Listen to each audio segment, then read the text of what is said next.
The call came at 11:47 a.m. while Sarah was teaching a customer about rose varieties. Code Black. All assets secure immediately. She hadn't heard those words in 5 years. The voice belonged to General Morrison, Pentagon Joint Chiefs. Her cover was blown. The most dangerous woman in drone warfare was about to be reactivated. Welcome to The Story Begins. Before we begin this classified story of hidden military operations and national security crisis, tell me in the comments what city you're watching from today. And if stories like this deserve to be told, hit that subscribe button. Sarah Martinez had been running Blooming Dreams flower shop in Millbrook, Virginia for exactly 5 years, 2 months and 16 days. Not that she was counting. At 38 she was known throughout the small town as the artistic florist who could create magic with any bloom, the gentle woman who remembered every customer's anniversary, and the quiet shop owner who always had a kind word for children. What the 3,200 residents of Millbrook didn't know was that before Sarah arranged flowers, Colonel Sarah Martinez had coordinated drone strikes across 4 continents as the Pentagon's most classified military asset. She directed operations that eliminated high-value targets, disrupted terrorist networks, and prevented attacks that would have killed thousands of innocent civilians. "Mrs. Patterson," Sarah said calmly to her elderly customer, setting down the white roses she'd been arranging, "I need you to leave the shop immediately. Family emergency." Mrs. Patterson looked confused. "But dear, we were just discussing the difference between David Austin and garden roses for my anniversary. Please." Sarah's voice carried an authority that hadn't been present moments before. "Lock your doors when you get home. Stay inside until you hear otherwise." The phone was still in Sarah's hand, General Morrison's voice crackling through the secure line. "Nightingale, this is Razor. Your operational status is compromised. We have a situation."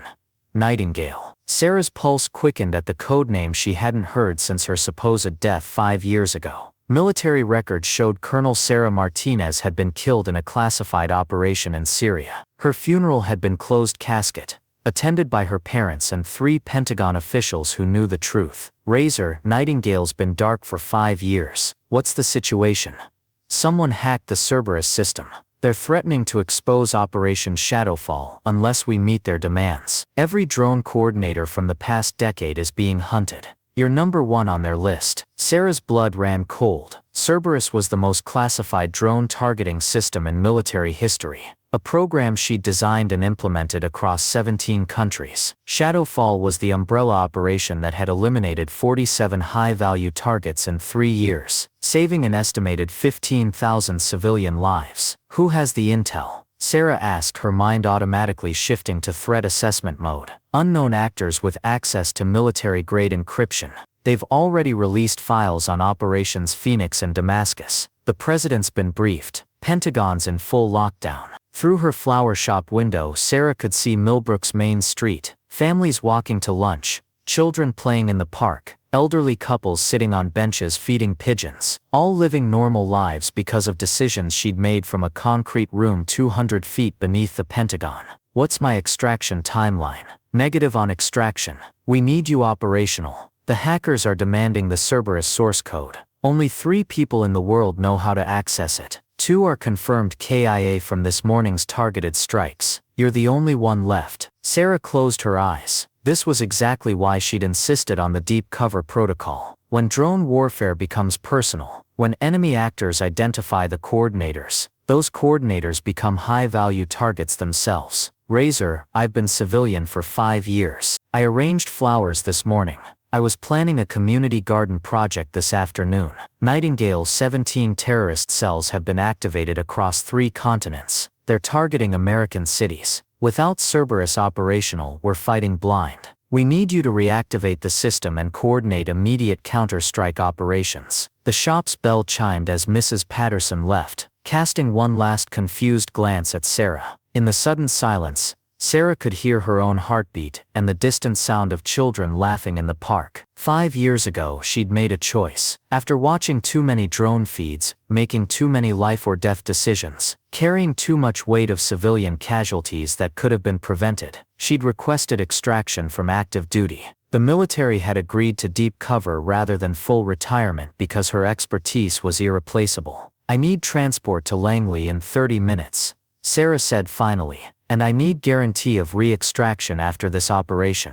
Already en route. Black Hawk ETA 22 minutes. Sarah looked around her flower shop, the paradise she'd built with her own hands. Watercolor paintings covered the walls, each one depicting flowers she'd grown in her small greenhouse. Mason jars filled with seasonal arrangements lined the windows. The cash register held $247 in sales from the morning, mostly from funeral arrangements for the Rodriguez family and birthday flowers for young Emma Chen. This was the life she'd chosen.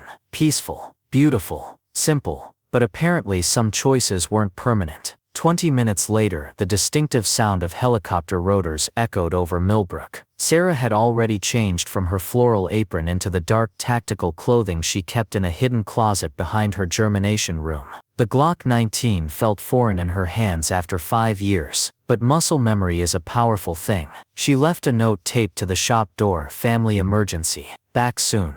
Sarah. The Black Hawk landed in the field behind Miller's farm, rotors still spinning as Sarah approached. Inside, she could see 2 figures in military gear and communication equipment that looked far more advanced than what she'd used 5 years ago. Colonel Martinez shouted the pilot over the rotor noise. Welcome back to active duty. The 40-minute flight to Langley gave Sarah time to process classified briefings on the current threat level. The tablet she was handed contained information that made her blood run cold. The hackers weren't just threatening to expose drone operations. They'd gained access to targeting algorithms, operational timelines, and coordinator identities. More critically, they'd reverse-engineered enough of the Cerberus system to potentially redirect active drones towards civilian targets. "Ma'am," said Lieutenant Morrison, handing her an encrypted phone. "General Morrison wants to brief you before we land." Nightingale situation update. The hackers have activated sleeper cells in 12 American cities. They're threatening to execute coordinated attacks unless we transfer complete control of our drone fleet to their command. We have 6 hours to respond. Sarah studied the tactical displays. 17 enemy positions across Syria, Iraq and Afghanistan, each one capable of launching attacks on American soil. Traditional military response would take weeks to coordinate and would likely result in massive civilian casualties. What's our drone operational status? 47 Predator and Reaper drones across 4 theaters, all grounded until Cerberus is back online. Without your targeting algorithms, we're basically flying blind. Sarah understood the implications. The Cerberus system didn't just coordinate drone strikes, it analyzed real-time intelligence, civilian population data, environmental factors and collateral damage projections to make split-second targeting decisions that human operators couldn't process fast enough. I'll need direct access to the Cerberus mainframe and updated intelligence on all 17 target locations. Nightingale, there's something else. The hackers have threatened to release your real identity publicly if you resurface. They know about your flower shop. They know about Millbrook. Sarah's heart stopped. If her identity was exposed, every enemy of American drone operations would target not just her but everyone in Millbrook. Mrs. Patterson, who'd been buying flowers for her 47th anniversary. The Chen family, whose daughter Emma always stopped by to smell the roses. Mayor Williams, who'd helped her get the permits for her community garden project. They're using my town as leverage. Affirmative. This is why we need to end this quickly and quietly. The Black Hawk touched down at Langley AFB at 1:43 p.m. Sarah was immediately escorted to a secure facility she'd never seen before. 3 levels underground with security protocols that required retinal scans, DNA verification, and voice pattern analysis. The Cerberus Command Center was a technological marvel she barely recognized. 5 years ago, the system operated from a single secure room. Now it occupied an entire underground floor with holographic displays, real-time satellite feeds, and computational power that could process terabytes of data per second. Colonel Martinez said Dr. Elizabeth Warren, the facility's technical director. The system's been compromised at the kernel level. We need you to rebuild the targeting algorithms from scratch. Sarah studied the displays. How long do we have? 4 hours and 37 minutes until the hacker's deadline. Sarah's fingers moved across the interface with practiced efficiency. The targeting algorithms were incredibly complex mathematical formulas that balanced military objectives with civilian protection, weather patterns with weapon trajectories, real-time intelligence with historical data. For the next 3 hours, Sarah worked with an intensity she hadn't experienced in 5 years. Every line of code she wrote could mean the difference between precision strikes that eliminated terrorist threats and miscalculated attacks that killed innocent civilians. "Ma'am," called Lieutenant Torres from the communications station.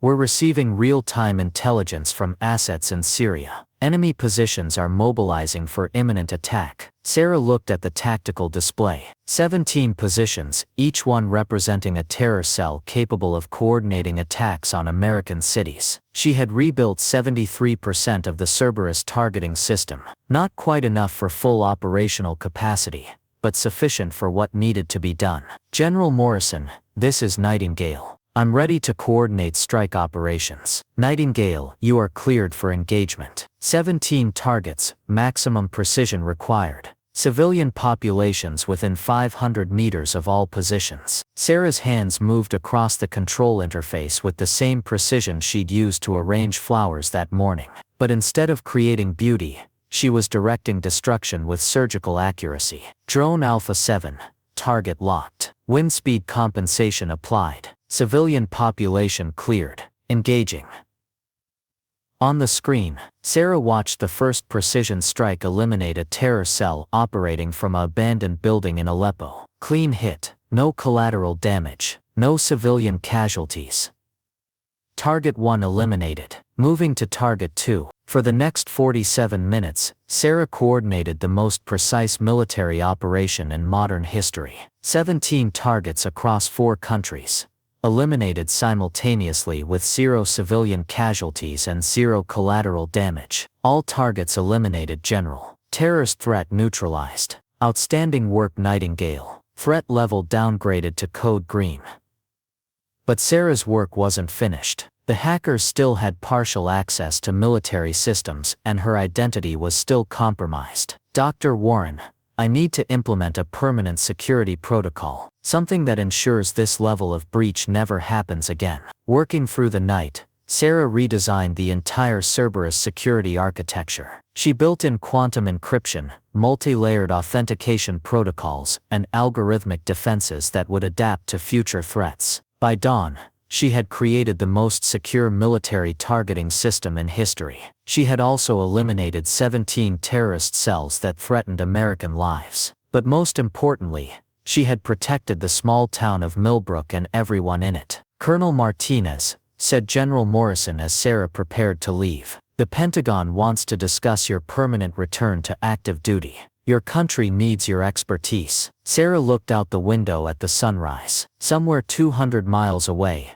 Miss Patterson was probably wondering why the flower shop was still closed. Emma Chen was likely walking to school, hoping to see the new roses Sarah had promised to show her. "General, I appreciate the offer, but I have a community garden to plant and funeral arrangements to prepare. Millbrook needs their florist. And if there's another crisis, then you know how to reach me. But until then, I choose flowers over warfare, beauty over destruction, creating life instead of directing death." 3 hours later, Sarah was back in her flower shop, wearing her floral apron and arranging roses for Mrs. Patterson's anniversary. When her elderly customer arrived, she found a beautiful bouquet with a note. "Some delays are worth the wait. Happy anniversary. Oh Sarah, these are absolutely lovely. You seem different today, more focused somehow." Sarah smiled, her hands steady, as she arranged the final roses. "Just grateful to be back to what I love,